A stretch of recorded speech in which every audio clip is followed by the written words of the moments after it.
주님께서 여러분과 함께 또한 사제의 영과 함께 마테오가 전한 거룩한 복음입니다. 주님 영광 받으소서. 산에서 내려올 때 제자들이 예수님께 율법 학자들은 어찌하여 엘리야가 먼저 와야 한다고 말합니까? 하고 물었다. 그러자 예수님께서 대답하셨다. 과연 엘리야가 와서 모든 것을 바로잡을 것이다. 내가 너희에게 말한다. 엘리야는 이미 왔지만 사람들은 그를 알아보지 못하고 제멋대로 다루었다.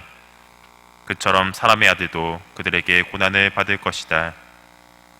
그제야 제자들은 그것이 세례자 요한을 두고 하신 말씀인 줄을 깨달았다. 주님의 말씀입니다. 그리스도님 찬미합니다.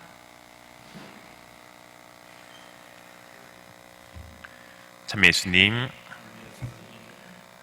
오늘 복음 말씀 직전의 상황은 예수님께서 베드로와 야고보와 요한만 데리고 높은 산으로 올라가시는 것이었습니다. 이 세 명의 제자들은 그 산에서 예수님의 영광스러운 모습을 보게 되고 모세와 엘리야도 보게 되었습니다. 오늘 독서의 말씀처럼 유다인들은 불마차에 태워 하늘로 들어올려진 엘리야가 메시아가 오기 직전에 다시 이스라엘로 와서 백성들을 화해시키고 이스라엘의 12지파를 재건하리라는 믿음을 가지고 있었습니다.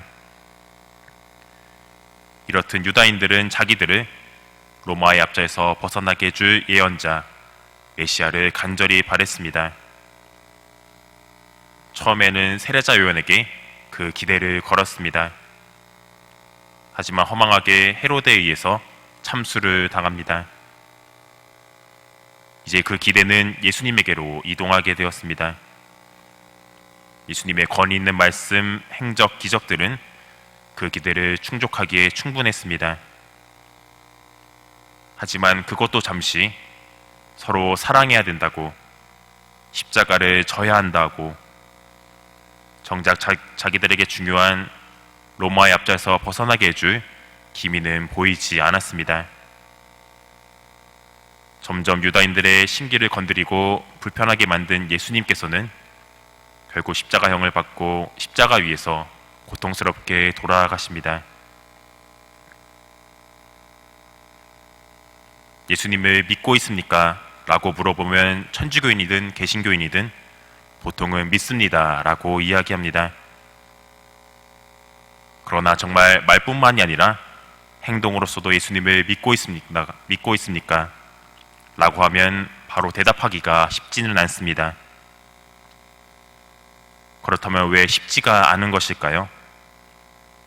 바로 내가 필요할 때만 예수님을 찾고 필요 없을 때는 찾지 않고 내가 원하는 대로 예수님께서 안 해주시면 원망하고 화를 내는 이른바 제멋대로의 신앙을 우리가 가지고 있기 때문입니다. 마치 유다인들이 세례자 요한과 예수님을 제멋대로 다룬 것처럼 말입니다.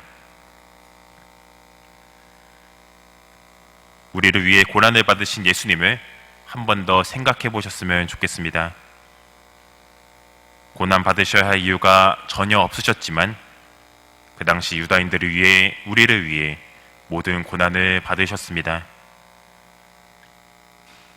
오늘 하루 우리를 위해 고난을 받으신 예수님을 생각함으로써 말뿐만이 아니라 행동으로서도 예수님을 믿는 시간이 되셨으면 좋겠습니다.